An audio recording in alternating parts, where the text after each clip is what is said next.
लपंडाव या मालिकेच्या आजच्या भागामध्ये काय होणार आहे ते आपण इकडे आज पाहणार आहोत. वळूया आपल्या आजच्या भागाकडे. इकडे सखी आणि कान्हा हे त्या फुलांमध्ये अडकलेले असतात.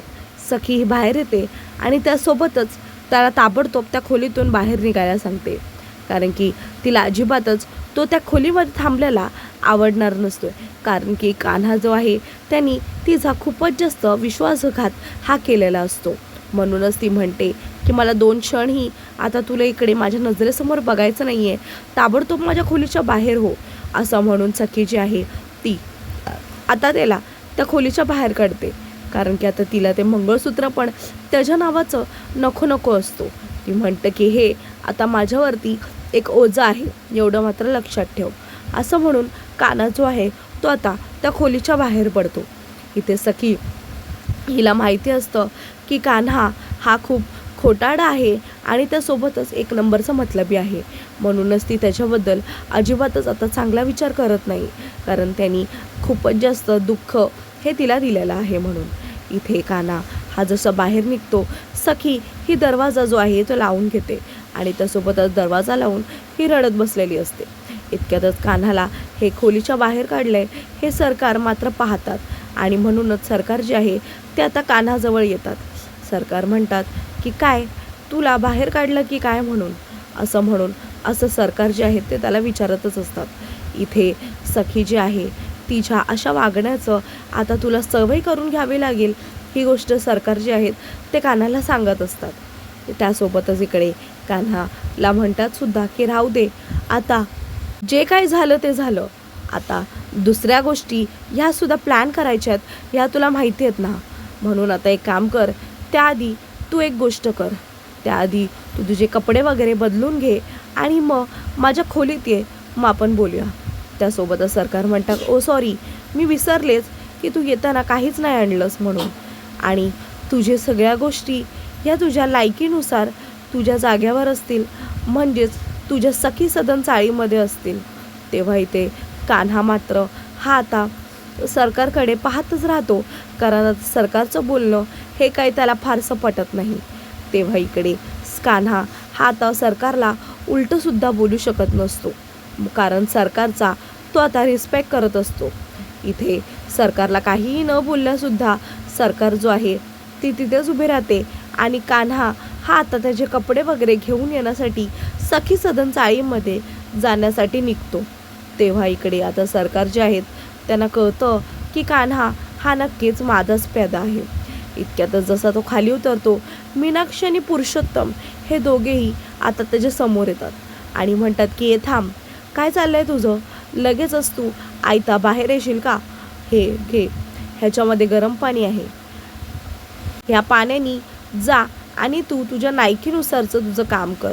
असं बोलून त्याला गाडी धुवायला लावतात. तेव्हा लगेचच इकडे कान्हा म्हणतो की तुम्ही काही गोष्टी विसरले असत्याल, पण मी अजूनही काही गोष्टी ह्या विसरलेलो नाही आहे. आठवतं आहे ना मीनाक्षी काकू तुम्हाला त्या चिठ्ठीमध्ये काय लिहिलं होतं, ते अगरबत्ती आणि त्यासोबतच वेगवेगळ्या गोष्टी. तेव्हा इकडे तो पुरुषोत्तमला पण आठवून देतो की सखी पण हे किडनॅप झालेली आणि त्यासोबतच तिला कसं आणि कुठून कुणी शोधून काढलेलं हे पण चांगलंच माहिती आहे ना. असं म्हणून कान्हा जो आहे तो त्या दोघांनाही घाबरवतो. त्यासोबतच इकडे आता पुरुषोत्तम आणि त्यासोबतच मीनाक्षी जी असते ती आता कान्हाला घाबरत असतात. ते लगेचच म्हणतात की झालं तुमचं, कारण की आता मला निघायचं आहे, त्याआधी तुम्ही एक काम करायचं. ते काम म्हणजे हेच की तुम्ही दोघांनीही एकत्र मिळून माझे पाय धुवायचे. हे जे पाणी तुम्ही गाडी धुवायसाठी आणलात, ह्याच पाण्याने आता तुम्ही दोघांनी माझे पाय धुवायचे. असं म्हणून पुरुषोत्तम आणि त्यासोबतच मीनाक्षीला तो पाय धुवायला सांगतो.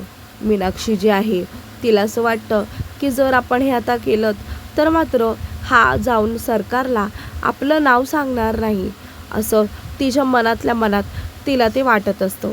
इथे आता दोघेही हे एकत्र मिळून आता कान्हाचे पाय धुण्यासाठी आलेले असतात, कारण की कान्हाकडे हे त्या दोघांचंही एक एक सत्य असतं, जे की आता त्याला 5 मिनटंही वाटणार नसतात की सरकारला जाऊन सांगायला, कारण की त्यांनी सांगितलं आणि सरकारने मान्य केलं ह्या गोष्टीवरती तो असतो. त्याला असं वाटतं की खरंच सरकार जे आहेत त्यांनी कुणाकुणाला त्यांच्या घरात ठेवलं आहे हे मात्र मला सांगता येत नाही, असं म्हणून तो खरं तर त्यांनाच हे टोमणे मारत असतो. इथे पुरुषोत्तम आणि मीनाक्षी हे दोघेही एकत्र मिळून आता त्यांचे पाय धुवत असतात. तेव्हा इकडे कान्हा जो आहे तो आता त्या सोफ्यावरून हा ताबडतोब उठतो. तो म्हणतो की तुम्हाला जर दुसरी कुठलीही लाज नसली तरीसुद्धा मला आहे. मी माझ्यापेक्षा मोठ्या असणाऱ्या व्यक्तींना अजिबातच माझ्या पायाला स्पर्श तू सुद्धा करू देणार नाही, असं म्हणून इकडे आता जी मीनाक्षी आणि पुरुषोत्तम आहे ते दोघेही गप्प बसलेले असतात. आता जो कान्हा आहे तो आता बाहेर निघून गेलेला असतो आणि त्यांना चांगलाच आता त्यांनी धडा हा शिकवलेला असतो. इथे आता मीनाक्षी आणि पुरुषोत्तम आहे त्यांना वाटतं की ह्याच्या वाट्याला असा सहजासहजी जायला नको, असं म्हणून तो स्वतःच तिथून गायब असतो. तेव्हा इकडे खरं तर आता जी मीनाक्षी आहे ती पुरुषोत्तमला बोलते की आपण उगीचच त्याच्यासोबत पंगा घेतला, आपण त्याच्यासोबत पंगा घ्यायलाच नको पाहिजे होता, नाहीतर आपले जे बॉक्स असतात ते वाचले असते, असं म्हणून इकडे खरं तर आता जो पुरुषोत्तम आहे त्याला मनस्वी बसवायची असते. सरकार आता एका बॉक्समध्ये सगळ्या गोष्टी या नीटनेटक्या आहेत की नाही हे बघायला जातात. त्यासोबतच इकडे आता मीनाक्षी आहे ती पण त्यांच्या मागे मागे जाते. खरं तर आता सरकार हे त्यांचं नाईट सूट बनवून घालतात तर मीनाक्षी हे त्यांचं नाईट सूट बनवून घालतात, कारण की इथे सरकार जो आहे तो बघून देतो, सगळ्या गोष्टी नीट चेक करून देतो, कारण की इथे सगळ्या गोष्टी ह्या नीटच असतात. इथे सरकार हे सखी सदन चाळीची जी फाईल आहे ती हातामध्ये घेऊन मिरवत असतात. त्यासोबतच त्यांना आनंदही होत असतो. ते स्वतःलाच म्हणतात की वा मनस्वी वा, काय भारी खेळ खेळलीस तू, सगळे प्यादे हे आता तुझ्या बाजूनीच आहेत, एवढं मात्र लक्षात ठेव, कुठलाही प्यादा हा बाहेर जाता कामा नये. प्यादा जसा बाहेर जाईल तसंच आपण आपली डाव ही त्याच्यामध्ये टाकू, असं म्हणून इकडे जो कान्हा आहे तो खरं तर आता इकडे तिचं सगळं काम करून देईल असं खरं तर सरकारला वाटत असतं. कान्हा हा करून सुद्धा देणारातला असतो, पण कधी कधी तो त्याच्या मूडनुसार चालतो. इथे आता सरकार हे ज्यूस पीत पिरीत विचार करत असतात की नेमकं आता त्या कान्हाचं करायचं तरी काय करायचं. इकडे त्यासोबतच सखी जी आहे ती आता सगळ्या गोष्टी ह्या ज्या आहेत ह्या तेजस्विनीच्याच म्हणण्यानुसार होणार आहेत हे मात्र तिला माहिती असतं. दुसरीकडे कान्हा जो आहे तो आता सखी सदन चाळीमध्ये हा गेलेला असतो. जसा तो चाळीमध्ये जातो सगळेजण हे त्याला प्रचंड रागाच्या या नजरेने पाहत असतात, कारण की सखीने जे जे काही केलं आहे, जे जे काही हे सोचलं आहे आणि त्यासोबतच जे जे काही तिने सहन केलं आहे या सगळ्या गोष्टी या सगळ्यांनाच माहिती असतात. तरीसुद्धा कान्हाने हा तिच्यावरती अन्याय केला आहे या सगळ्या गोष्टींचा आता सगळ्यांनाच वाईट वाटत असतं. त्यासोबतच सगळेजण हे कानावर चिडतात आणि कानाला म्हणतात की आता तुझी हिंमत तरी कशी झाली पुन्हा आता ह्या चाळीमध्ये पाऊल ठेवायची. तेव्हा कान्हा जो आहे तो सगळ्यांवरती चिडतो, सगळ्यांना म्हणतो की अहो तुम्ही सगळ्यांनी माझं ॲटलीस्ट एकदा ऐकून तरी घ्या म्हणून. तेव्हा इकडे सगळेजण म्हणतात की नाही कान्हा, आता आम्हाला तुझं काही एक ऐकून घ्यायचं नाही आहे, कारण की आम्ही आता खूप जास्त तुझ्या ह्याच्यामध्ये आलो. दाभाडे मावशी तर हे पुढे चालून येतात आणि म्हणतात की तुझं ऐकून घेण्यासारखं तू आता काहीच ठेवला नाही आहे. पण किरण हा आता कान्हाचीच मदत करत असतो, पण कान्हा जो आहे तो आता अजिबातच सगळ्यांना नीट सगळ्या गोष्टी ह्या सांगायचा प्रयत्न करत असतो, पण इथे कोणीही त्याचं बोलणं ऐकून घेत नाही. इथे कुल्फी जी असते ती आता सखीजवळ आलेली असते. ती सखीला येऊन मिठी मारते. इथे सखी जी आहे तिला आता कुल्फीची मिठी जी आहे ती बरं वाटते. त्यासोबतच इकडे सखी ही खूपच जास्त सॅड असते, म्हणूनच कुल्फी जी आहे ती तिला विचारते की सखी दिदी अगं काय झालं, तू अशी सॅड का आहेस म्हणून. तर लगेचच इकडे सखी जी आहे ती कुल्फीला म्हणते की कुल्फी मला अजिबातच चांगलं वाटत नाही आहे. हे माझं जे लग्न आहे ते लग्न नसून हा एक माझ्यासोबत झालेला तडजोड आणि एक पाप आहे. मला तर असंच वाटतंय. मला खूप जास्त त्रास होतोय ह्या लग्नापासून. मला हा काना जो आहे हा माझ्या आयुष्यातच नको आहे. ह्याला मी कसं घालवू असं म्हणून ती सगळं तिचं मन हलकं जे आहे तो कुल्फीसमोर करत असते. कुल्फी जी आहे ती मात्र तिचं सगळ्या गोष्टी ह्या नीट ऐकून घेत असते. तिला मात्र बरोबर माहिती असतं की कुठे काय बोलायचं आणि कुठे काय नाही ते. ती सांगत असते की मला वाटलं की माझं लग्न झाल्यावरती मी छानपैकी माझ्या घरी निघून जाईल, जिथे माझे आपले नसतील पण ते माझे मानलेले आपले असतील. पण इथे सगळ्या गोष्टी या माझ्या बाबतीत तर उलट्याच झाल्या ना. इथे मी पुन्हा एकदा माझ्या याच घरात येऊन पडून राहिले. मला इथून बाहेर निघायचं होतं पण मी पुन्हा इकडेच येऊन अडकले असं म्हणून ती कुल्फीला सगळ्या गोष्टी या शेअर करत होती. तेव्हा इकडे कुल्फी जी आहे ती तिच्या सगळ्या गोष्टी ह्या ऐकत होती, पण मात्र तिला जास्त फारसं काही समजत नव्हतं. शेवटी ती एक लहानच मुलगी आणि बोलून बोलून अजून काहीच बोलणार असं बोलून ती बोलत असते. इथे मीनाक्षी येते. मीनाक्षी ही मात्र म्हणते की कुल्फी बाळा तू जा बरं आतमध्ये, तुझं काम कर. तेव्हा इथे लगेचच इथे जी कुल्फी आहे ती म्हणते की मला फक्त एक लास्ट क्वेश्चन विचारायचं आहे की सखी दिदी, लग्नानंतर क्यूट रिच्युअल्स होतात ते आपल्या घरी नाही होणार का?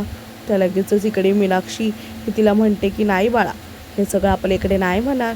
तुला तर माहिती आहे ना की लग्न हे कसं झालं आहे. मग जा आतमध्ये जा, सखी दिदीला त्रास देऊ नको असं म्हणून ती आतमध्ये जाते.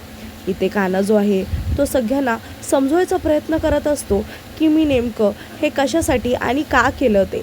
इथे तो सगळ्यांना सांगत असतो की सखी जी आहे ती खूप मोठ्या घरामध्ये वाढली आहे. तरी ते सगळेजण म्हणतात पण तरीसुद्धा ती इथे ॲडजस्ट केलं असतं तिने, आणि त्या बिचारीची काय चूक होती की तिला तू एवढा मोठी शिक्षा देऊन आला असते असं म्हणून सगळेजण हे मात्र कानावरच चढत असतात. इथे कान्हा हा सगळ्यांना समजवतो, सगळ्यांना सांगतो की हे बघा, खरं तर इथे सगळी गोष्ट ही माझीच नाही आहे. मी तर स्वतःचा न विचार करता उलट त्यांचा विचार केला, याच्यातच माझी चूक आली का? सखी ही जी आहे ही मोठ्या घरामध्ये ती राहिली आहे. तिला ठचका जरी लागला तरी पाणी जे आहे ते तिच्या तोंडासमोर येतं. इथे ती काय करणार असते. तेव्हा इकडे सखी जी असते ती खूपच जास्त खचून गेलेली असते. तिला तिचं जे त्रास आहे तो सावरत नाही. मीनाक्षीला असं वाटतं की आता हीच ती संधी आहे जिथे मी माझा चांगुलपणा जो आहे तो दाखवणार आहे. कुल्फी जी आहे ती तिला टेन्शन घेऊ नको आणि छानशी अशी पप्पी देऊन आता आतमध्ये निघून जाते. आता मीनाक्षी जी आहे ती विचार करते की मलाच सखीला आता इथं धीर द्यायचं नाटक करावं लागेल. इथे सखी जी आहे ती रडत असते. मीनाक्षी तिला म्हणते की बाळा अजिबातच काळजी करू नको, सगळ्या गोष्टी या चांगल्याच होणार आहेत आणि मला तर असं वाटतंय की लवकरात लवकर सगळ्या गोष्टी या तुझ्या बाजूनी होणार आहेत. तू टेन्शन घेऊ नकोस, कारण की मला माहिती आहे की तू कुठल्या त्रासातून जातीयस आणि तुझ्यावरती काय काय होतं आहे ते मला कळू शकतं की तू कसं आणि काय गोष्टी या मनात ठेवल्यास आणि तुला किती त्रास होतो आहे. तू सगळ्या गोष्टी ह्या बोल, ह्या माझ्यासमोर बोल, मी आहे इथे, मी तुझ्या सगळ्या गोष्टी ह्या ऐकून घेईल असं म्हणून सखी जी आहे ती तिला सांगत असते. इथे आता सखीच्या सोबत जितकं वाईट झालं, मीनाक्षी पण ही आता तिच्यासमोर खोटं रडू लागते. ती म्हणते की तुझ्यासोबत जे झालं हे मला अजिबातच बघवत नाही आहे, मला खूप जास्त त्रास होतोय असं म्हणून ती तिला बोलत असते. इथे काना जो आहे तो त्यांना समजवायचा प्रयत्न करतो की कसं सखीला ठचका लागला तरीसुद्धा पाणी हे तिच्या तोंडासमोर असतं आणि इथे जर मी बाहेर गेलो आणि इथे कोणीही नसलं तर मात्र तिची काळजी कोण घेणार. तिला गरम झालं तर मात्र तिच्या घरामध्ये खूप साऱ्या AC आहेत. इथे आपण काय करतो, इथे आपण फक्त आपल्या दारं खिडक्या या उघड्या करून बसलेलो असतो. मग अशा वेळीच इकडे त्या कशा ॲडजस्ट करणार आहेत. मी उलट कमवून खूप पैसे कमवेल, फ्लॅट विकत घेईल, त्यांच्यासाठी मोठं घर विकत घेईल, पण मला त्याच्यासाठी वेळ लागणार आहे. मला त्याच्यासाठी खूप जास्त टाईम लागणार आहे की त्यांना ॲडजस्ट करण्यासाठी पण थोडा वेळ लागणार आहे. म्हणूनच मी हा डिसिजन घेतला की काही दिवस आम्ही तिकडेच राहायचं आहे आणि त्यासोबतच अजिबातच त्यांना पण त्रास होणार नाही आणि मी पण कसं तरी ॲडजस्ट करीन असं म्हणून कान्हा जो आहे तो सगळ्यांना सांगत असतो. आता कान्हाचं हे भाषण ऐकल्यावरती उलट सगळेजणांना कसं तरीच वाटत असतं. इथे सखी जी असते ती मीनाक्षीला बोलून दाखवत असते की आता काहीही झालं तरीसुद्धा माझ्यासमोर सरकारची ही मनमानी अजिबातच मी चालून देणार नाही. त्यांनी माझ्यासोबत जे केलं ते आजपर्यंत त्यांनी खूप वाईट केलं. माझ्या लग्नाचा पण डिसिजन त्यांनी घेतला ते पण खूप वाईट केलं. मला खूपच जास्त या लग्नानंतर तर आता मनस्ताप आला आहे.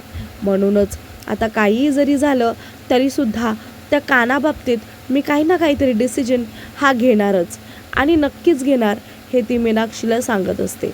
इथे कान्हा जो आहे त्याला आता सगळ्या गोष्टी ह्या नीट एक्सप्लेन करून सांगून झाल्यानंतर सगळेजणं त्याच्याकडे खूपच छोट्या नजरेने पाहत असतात आणि त्याला म्हणतात सुद्धा की कान्हा आम्हाला माफ कर, कारण की आम्हाला माहिती नव्हतं की इतक्या सगळ्या गोष्टी पण आहेत म्हणून. आमची चुकी झाली, आम्हाला माफ कर. आम्हाला आता समजते की तू सखीबद्दल किती विचार करतोयस ते आणि खरंच तू खूपच जास्त चांगला आहेस आणि सखी मॅडम पण खूप नशीबवान आहेत की जिला तिच्यासारख्या या जोडीदार भेटला आहे तो म्हणून. तू त्यांचाच छानपैकी विचार करतोयस हे ऐकून आम्हाला बरं वाटलं असं म्हणून सगळे चाळकरी जे आहेत त्यांना काय जे आहे ते सत्य समजतं आणि सगळेजण हे आता तिकडून निघून जायचं ठरवतात. इथे तो दाभाडे मावशींना पण नीट समजावत असतो की नेमकं काय झालं ते म्हणून. तेव्हा इकडे खरं तर दाभाडे मावशींना तर सगळ्याच गोष्टी माहिती असतात, हे मात्र कान्हाला माहिती नसतं, कारण सखीनी ही सगळी गोष्ट त्यांना सांगितलेली असते. इथे किरण हा दुसरा कोणाचाही नसून फक्त आणि फक्त कान्हाच्या बाजूने असतो हे आता दाभाडे मावशींना पण माहिती असतं. इथे सगळेजण हे आपापल्या कामाला निघून गेलेले असतात. तेव्हा इकडे लगेचच जेव्हा कान्हा जो आहे तो जायला निघतो तेव्हा इथे दाभाडे मावशी हे कान्हाला पकडतात आणि कान्हाला म्हणतात की जरी तू सगळ्यांसोबत खोटं बोलत असशील तरी तू माझ्यासमोर किंवा स्वतःसमोर अजिबातच खोटं बोलू शकत नाही. एवढं मात्र लक्षात ठेव, तुझ्यापेक्षा जास्त चांगलं मीच तुला ओळखते, एवढं मात्र लक्षात ठेव असं म्हणून कान्हाला ते सांगत असतात. इथे कान्हा हा जो आहे त्या दाभाडे मावशींना सगळं सत्य माहिती आहे की काय ह्या गोष्टीच्या विचारात असतात. दुसरीकडे सखी जी असते ती प्रचंड चिडलेली असते. तिला माहिती असतं की कान्हा जो आहे तो तिच्याशी खूपच चुकीचं आणि वाईट वागतोय ते. म्हणूनच आता तिने ठरवलेलं असतं की काहीही करून तिला आता त्या कान्हापासून मोकळं व्हायचं आहे ते. आणि त्याच्यासाठी मीनाक्षी बोलते की मी तुझी मदत करेन, तू अजिबातच काळजी करू नको असं म्हणून सखीला आता ती धीर देत असते की काहीही करून आता तुला तुझ्या हक्कासाठी जागा निर्माण करायची आहे असं म्हणून ती तिला सांगत असते. आणि त्यासोबतच सखी ही आता ठामपणे निर्णय घेते आणि त्यासोबतच आता इथे सखीचं ठरलेलं असतं की आता तिला नेमकं काय करायचं आहे आणि काय नाही ते. तेव्हा इकडे खरं तर सखी जी असते तिला आता कळून जातं की नेमकं तिला काय करायचं आहे आणि मीनाक्षीने पण आता तिला छान गोष्टही सुचवलेली असते. आणि आजचा भाग इकडे समाप्त होतो.